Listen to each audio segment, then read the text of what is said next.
Before diving into this incredible story, consider subscribing to the channel and hitting the bell. Every story here has something to say, and you won't want to miss a single one. They mocked the new girl. But they didn't know she was a professional wrestler. Monday morning, where Savannah Moore crosses the glass doors of the Ridge Valley High School, the pale autumn light caressed her tired features. No one noticed this discreet figure, gliding through the crowded hall like a silent shadow. Her steps were slow, measured, almost calculated. She seemed to be walking on eggshells, as if every meter she crossed in this new universe could collapse beneath her. Her backpack hung heavily on one shoulder, throwing her slim frame off balance. It was worn, covered in stains and scars, like her. Her clothes, without any particular style, betrayed a certain withdrawal from the world: off-a-dead jeans, too wide, one black hoodie too long for her, and a pair off-white sneakers, cracked, with shoelaces that had been tied too many times. She wore no makeup. No jewelry. No nail polish. No phone in her hand. Nothing sparkled, nothing sang. She hadn't come to be seen. Savannah was from Ohio. She had left Cincinnati a few weeks earlier, with his mother, Karen Moore, a broken but determined woman who had sacrificed everything to give her daughter a fresh start. The divorce had been long, humiliating, and painful. The man they left had once been a caring father, but also a ruthless, demanding coach, sometimes so harsh that it could break even the strongest. Since the age of 6, Savannah had been immersed in the world ruthless freestyle wrestling, where every day began with painful warm-ups and ended with stretches on sweaty mats. Her father wanted to make her a legend. And for a long time, she had been a prodigy. A warrior. She had won 3 national championships, had crushed much older opponents, had learned to read the flaws in a body at a glance, to sense the imbalance of a step even before the opponent fell. But one day, it all came crashing down. It had started with a fall, during an intense fight against a formidable opponent. She had gotten up, gritting her teeth. Then another injury, in training. Her knee had given way with a sharp crack. She had screamed, not so much from physical pain, but from rage. It wasn't simply a sprain. It was the echo of everything she had buried resurfacing: the constant pressure, the loneliness, her father's screams, the demand to win or disappear. And then there was betrayal. A video. A degrading comment from her own father to a journalist. A sentence she never forgot. "She was good, but she's finished. I bet she'll give up." She never had the fire. Just the stamina. That day, she took off her wrestling shoes. And she never returned to the tatami mat again. She had left Ohio with her mother in silence. No goodbyes. No ceremony. No final competition. Just an escape, a voluntary exile. A long car ride, between 2 states, between 2 lives. At 17 years old, Savannah had learned the art of rage. She knew how to pass unnoticed, how to speak without attracting attention, how to become invisible while still being there. She read glances, heard judgments before they were even pronounced. She had developed a form of hypervigilance, that reflex of the formerly wounded: anticipate danger, adapt to it, survive. This Monday morning, entering this new high school, she wanted nothing more than this: survive in silence. No confrontation. No struggle. No fighting. She just wanted to be a normal girl, like the others. To be able to eat alone without being harassed. To attend classes without being questioned. To forget, for a while, the name she bore, the trophies gathering dust in a box left in the back of the car. But what Savannah hadn't yet understood was that we never escape what we are. She carried the struggle in her blood. Discipline in her flesh. Silence in her bones. And if she sought peace, the world, it was soon going to come and test it. Because in the halls of Ridge Valley High School, peace was a luxury. And Savannah Moore would soon discover that some monsters only back down from those who have already conquered their own demons. The Ridge Valley High School, renowned for its academic prestige and modern sports facilities, hid within it a fierce social hierarchy, invisible but implacable. At the top of this pyramid reigned Brent Wallace, Troy Simmons, and Zach Tyler, an inseparable trio, feared as much as admired. All three were sons of notables. Brent, the undisputed leader of the group, was the mayor's son. Handsome, athletic, and always dressed with care, he was captain of the football team, but above all, a social strategist. He knew how to manipulate a crowd with a look or a mocking laugh. Troy, the second, was the comedian of the group, the one who did impressions, filmed the humiliations, and turned them into viral content for his TikTok and Instagram accounts. He loved to provoke to create a buzz. Zach, the last one, was the strong arm. The kind of boy who laughed loudly, punched lockers to impress, and belonged to the gym just for the thrill of looking in the mirror. He didn't think long. He followed Brent blindly. Together they were untouchables. Protected by their family names, their athletic achievements, and their well-maintained reputations. They ruled over the cafeteria as if in a conquered territory, always occupying the same table in the center of the room, like a royal throne from which they judged who had the right to exist. And they had a passion: spot the slightest flaw in the Paquet ketchup stain on a t-shirt. A shaky voice. A lack of fashionable brands. Anything went to identify a victim. Their favorite prey? The newcomers, the loners, the discreet. Especially those who didn't dare look up. That afternoon, their radar immediately picked up Savannah Moore.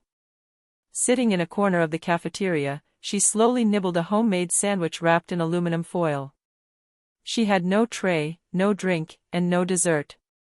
She ate like someone who had learned to do not waste. Her gestures were precise, almost ceremonial. She chewed silently, without even looking around her. Troy spotted her first. He nudged Brent. "Look at this. We have a recluse at the back of the room. Homemade sandwich, poor woman's sweatshirt, and no desire to smile. Perfect." Zach snickered. A candidate for the 2025 Invisibility Prize. Brent smiled a predatory smile. He stood slowly, adjusting his sports jacket emblazoned with the team logo. He walked toward her, confident, surrounded by his usual aura of dominance. Troy was already following him, phone in hand, ready to immortalize the scene. Zach brought up the rear, arms crossed, ready to intervene if necessary. When he arrived at the table, Brent fixed his gaze on Savannah, who continued to eat as if nothing had happened. "Hey, new girl." No response. "Do you know there's a fee to sit here? We call it the social toll. And for the newbies, it's pretty salty." Savannah looked up. Slowly. Calmly. She stared at him without blinking. His eyes were deep, but cold. No fear. No anger. Just an old-fashioned fatigue, a weariness of those who have seen far more than this kind of kid could ever imagine. "Let me eat in peace." His voice was calm. Firm. Sharp as a blade. Not a plea. Not a threat. Just an order. Zach burst into theatrical laughter, as if to fill the void.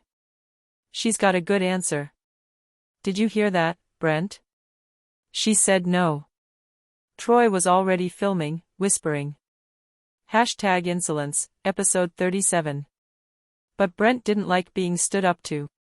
Especially not in public. He looked around. Several students had stopped eating. They were all watching the scene, curious, amused, sometimes worried. Brent's chainsaw-shaven ego couldn't stand being contradicted.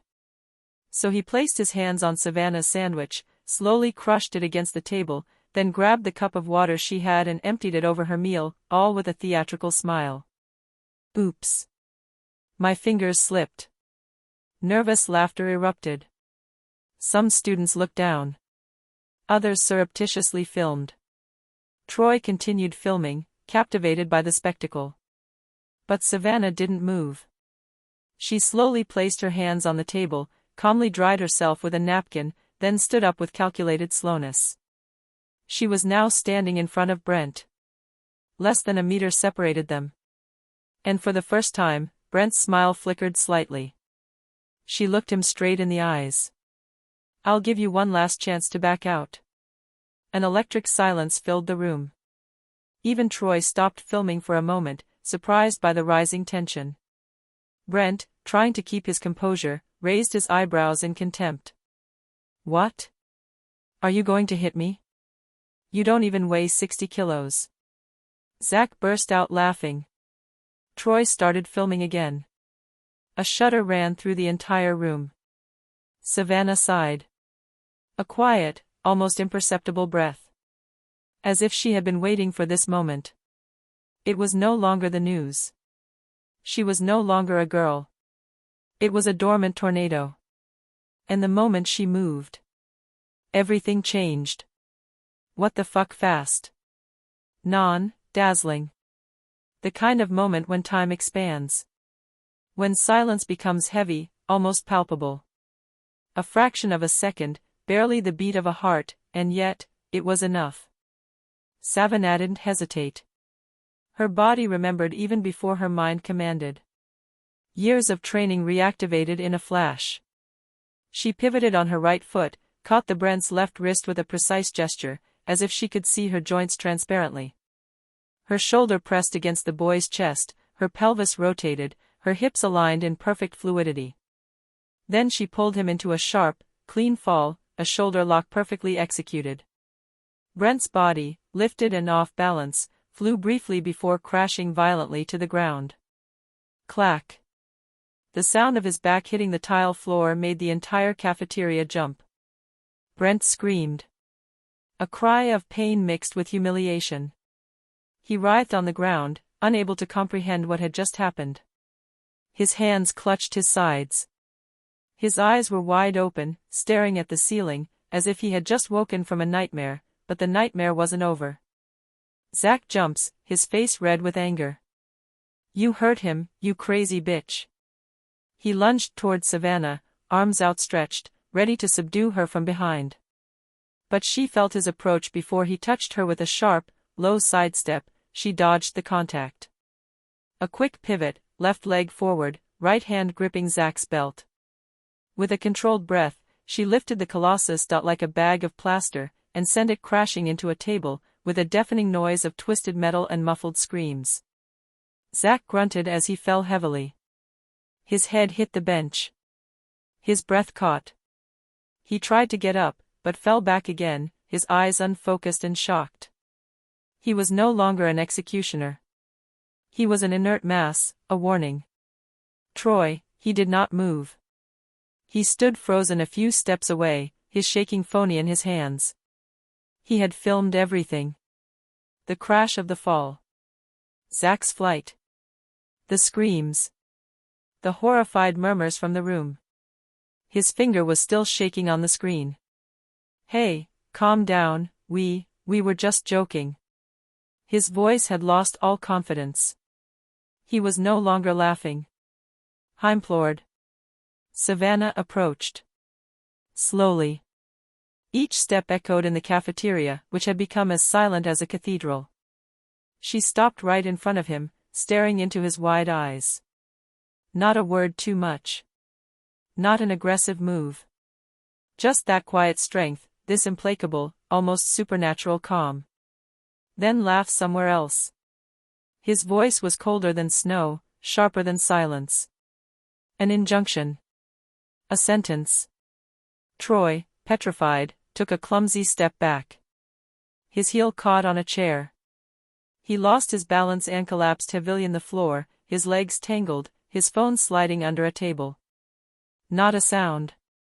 The whole cafeteria held its breath. Some students' mouths were half open, unable to utter a single word.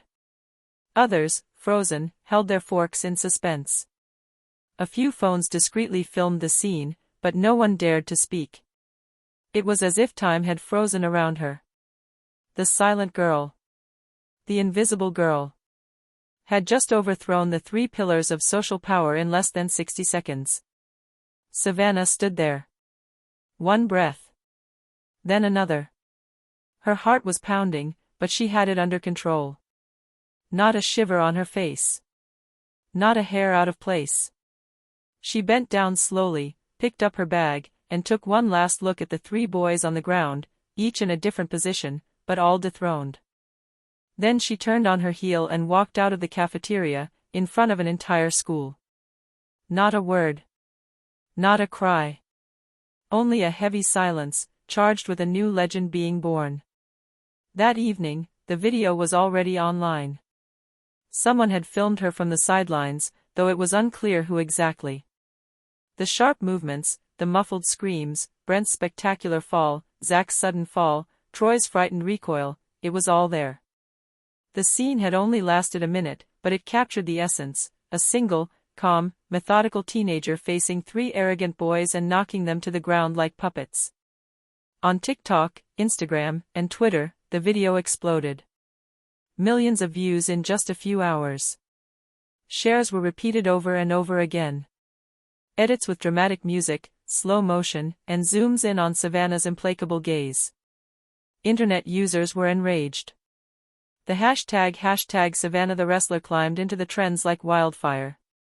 Some thought she was a stranger who had appeared out of nowhere. But others recognized her. It's Savannah Moore. I saw her in the final of the Junior Championships in 2022. She took down Cortez in less than a minute. A legend. She disappeared after her knee injury. We thought she was finished. She's back. And she's even fiercer. She just restored order to Ridge Valley. Respect. His former coach, a certain Coach Will, even posted a video, his eyes shining with emotion. I saw her grow, suffer, and rise again. I knew she wouldn't stay in the shadows forever. Savannah Moore was born to fight. But not just on the mat. She was born to stand up for what's right. Messages poured in from everywhere. Students from other high schools. Sports federations. University coaches. Even a former Olympic champion retweeted the video with the caption, "Never underestimate a girl who has known pain." But for Savannah, the media uproar was nothing to write home about. She locked herself in her room, turned off her phone, and spent hours staring at the ceiling. This wasn't revenge. Not a showdown. Just a reflex. An instinctive defense. And now it was all over again, the spotlight, the expectations, the whispers. The next morning, as she walked through the school gates, all eyes turned toward her. Some with admiration. Others with fear. A few with envy. The calm she was seeking had evaporated. At lunchtime, she was summoned to the office of the principal, Mrs. Lopez. An elegant woman in her 40s, known for her rigor. Savannah walked in, her face closed, ready to receive punishment. But Mrs. Lopez smiled at him gently, almost respectfully. "Savannah. You know we don't tolerate violence here. But we also recognize courage. And what you did yesterday was a lesson to many." Savannah remained silent, defensive. The director continued, more calmly. 2 years ago, our girls' wrestling team was disbanded. Due to lack of resources. And lack of fighters. But today, you've just rekindled a flame in this school. If you accept, I'm ready to revive the program. With you as captain. A silence. That evening, the video was already online. Someone had filmed her from the sidelines, though it was unclear who exactly. The sharp movements, the muffled screams, Brent's spectacular fall, Zach's sudden fall, Troy's frightened recoil, it was all there.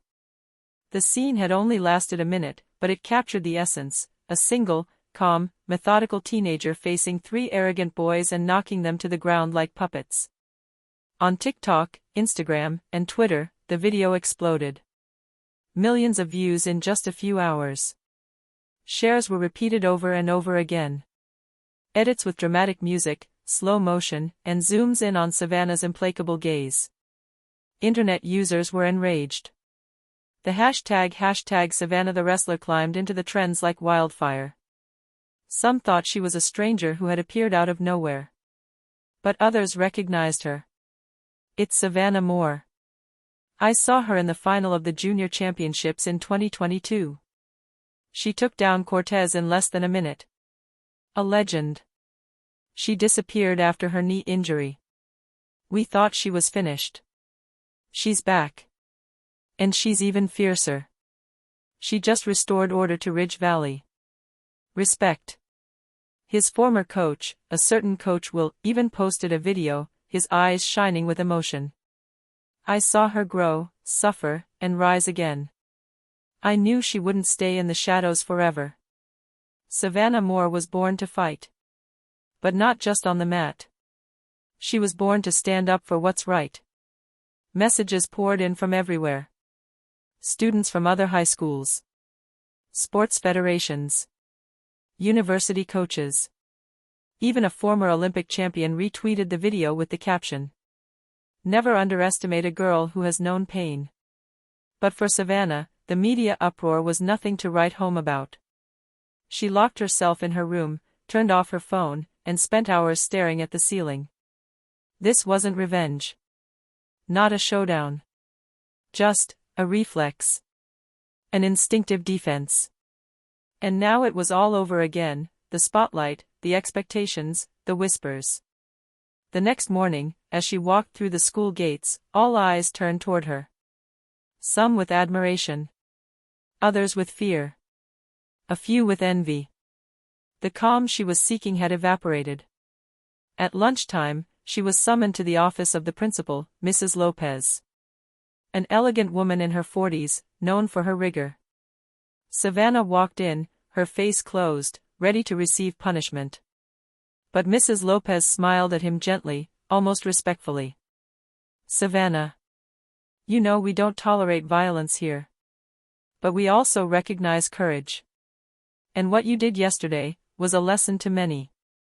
Savannah remained silent, defensive. The director continued, more calmly. 2 years ago, our girls' wrestling team was disbanded. Due to lack of resources. And lack of fighters. But today, you've just rekindled a flame in this school. If you accept, I'm ready to revive the program. With you as captain. A silence. Savannah felt her heart clench. A part of her wanted to run away. To leave behind the world she had sworn to abandon. But another part, deeper, older, was slowly waking up. The one that remembered the mat. The sound of applause. The taste of effort. And her father's voice. Don't fight to win. Fight to inspire. She looked up at the headmistress. I'll think about it. Mrs. Lopez smiled. Take your time. But I think you already know the answer. At first, Savannah hesitated. She sat for a long time on the steps of Ridge Valley High School's entrance, her eyes fixed on the horizon. The wind lightly lifted her brown curls, but inside her, a whirlwind of memories swirled. She saw herself 3 years earlier, in another arena, on another tatami mat, her face bruised but her gaze hard. She remembered the last fight, and what had pushed her to give up everything. It wasn't a defeat. It was a betrayal. The man she called Coach, the only adult she'd ever trusted, had betrayed her. He'd embezzled funds, ruined their club, and used her to burnish his image before disappearing. From that day on, Savannah Moore had decided never to fight again. For anyone.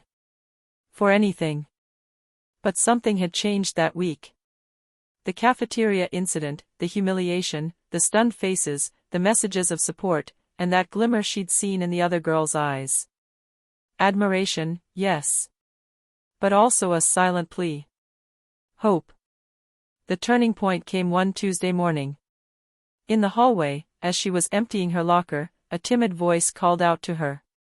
Savannah? She turned around. She was a slight, red-haired girl, wearing slightly oversized glasses. Her name tag read Emily Brooks, Class 10B. She seemed ready to flee at the slightest sudden movement. I saw the video, Emily stammered. I've always been afraid to stand up for myself.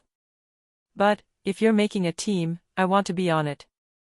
Even if I suck. There was something disarming about his sincerity. Savannah didn't answer right away. She looked at the girl, her nervous fingers playing with the strap of her bag. Then, slowly, she nodded, and a smile, subtle but genuine, touched her lips. "You're not useless," she said finally. "You're just not ready yet. But you can learn. Come tomorrow after school." Emily felt a surge of emotion, somewhere between relief and panic. Are you serious?" "Always. This is how the Savannah Wrestling Club was born."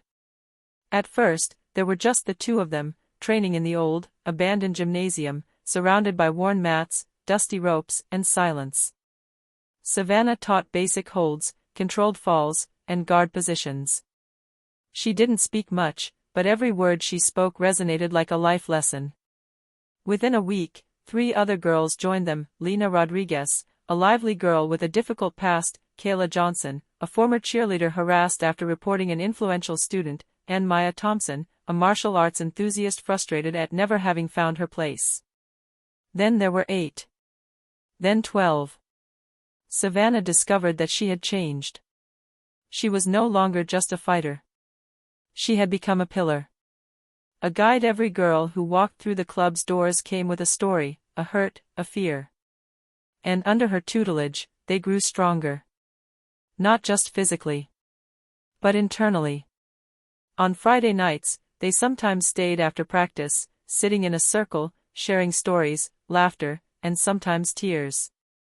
Lena once recounted how her father, a former boxing champion, never looked her in the eye. Kayla admitted to having considered leaving school after the teasing. Maya spoke of her anger, which she couldn't control. Savannah listened to them.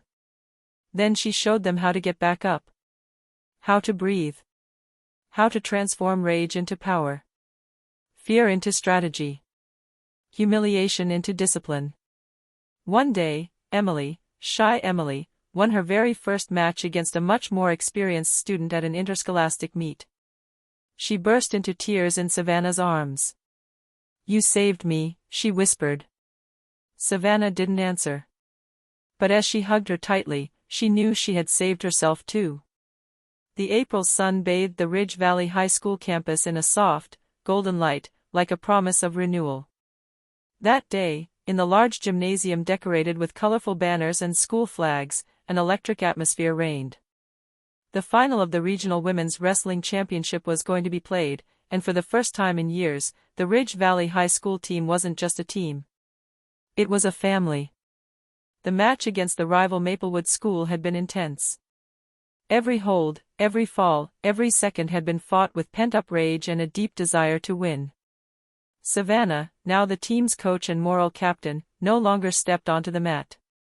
She had given way to others, to the young girls she had trained, encouraged, and pushed to excel. But when the final bell rang, announcing Ridge Valley's victory, it was as if the entire room erupted into a single cheer. Savannah was carried in triumph by her teammates, their laughter and tears mingling in a joyful chaos. The spectators looked at her with respect and admiration, a far cry from the quiet, reticent girl she had been when she first arrived. A few weeks later, at the graduation ceremony, the main hall was packed. Families, teachers, students, all gathered to celebrate the end of one chapter and the beginning of another. The principal, Ms. Lopez, took the stage with a proud smile. Her gaze met Savannah's. "There are students who shine with their grades, others with their charisma," she continued slowly, as if to make each word count. "But sometimes, a single person transforms a place with their mere presence." Savannah Moore rewrote the history of our school. She showed everyone what courage, resilience, and true strength mean. A respectful silence enveloped the room before the applause erupted, powerful and sincere. Savannah took the stage, her heart pounding, a hot microphone in her hands. The lights shining on her made her sway for a moment, but she found strength in the eyes of her friends, in the memory of her past struggles. "I'm not here to be seen as a champion," she began, her voice clear but emotional. "I was broken. I ran. I hid my scars deep inside. But I learned that running away doesn't solve anything. That true victory isn't about crushing your opponents. It's about rising again, again and again, when all seems lost. Today, I stand here, not for what I won, but for what I chose to pass on." Thunderous applause erupted in the room. Some students cried, others smiled, moved by the sincerity of his words. As for Brent, Troy, and Zach, they never approached her again. Their silence was their way of admitting defeat. Little by little, they disappeared from the social radar, their cruel reign reduced to a distant memory. Savannah, she, received a full scholarship to Stanford not for the struggle, but for the psychology. She wanted to understand, help, and reach out to those who, like her, had known silence, pain, and fear. Those who had the potential to rise and shine. One morning, as she was returning to the high school for a visit, Savannah was led into the gymnasium. There, affixed to the main wall, stood an engraved plaque. "In honor of Savannah Moore, the one who taught us that there is no greater courage than to stand tall, even when you've been broken." With a heavy heart, Savannah brushed her fingertips over the engraved letters, feeling that her fight wasn't over. It was only just beginning.